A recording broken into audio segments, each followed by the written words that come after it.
I guess my biggest regret in life is maybe not spending more time with my mom. Well, like my mom, she was always a little weird.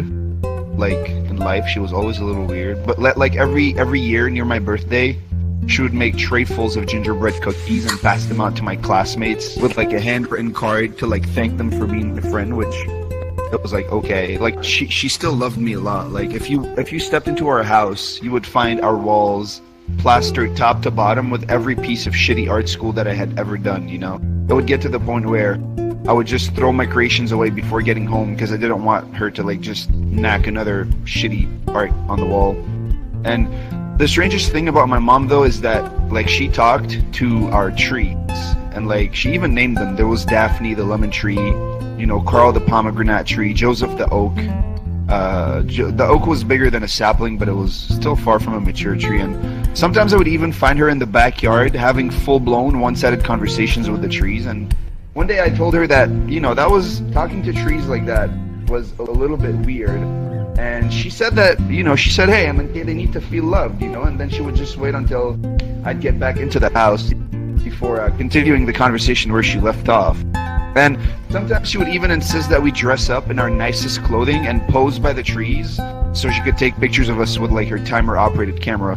And I always knew she was far from a normal mother, but honestly, all we had was each other, and she did give me all the affection a mother could give. But when I moved out for college, I made sure to stay close because I really couldn't bear to leave her alone. And I told her this one day, and she kissed my forehead like lovingly, and she told me that it was okay because she had Carl, Daphne, and Joseph to keep her company.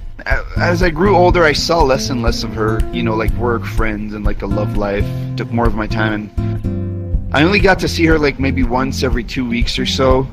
And one night I was at the bar with my friend actually, and that's when I got the call that my mother died. She had a stroke, and our neighbor spotted her through the fence, sprawled on the ground by the trees. And like a few days later, the funerals happened, and only a few family members and friends showed up. But that was fine. It was always mostly just me and her, like I said. And she was cremated shortly after the ceremony, and I took her urn home with me. And in her will, she only had one request of me, and that was that I continue to take care of and talk to the trees. And I mean, I took care of them for sure, but I really couldn't bring myself to talk to plant life, you know? And one day I finally got the courage to go like through her stuff in her room, and I found an envelope in her desk with a cache of papers inside. And I looked through them, and I was pretty shook at what I found.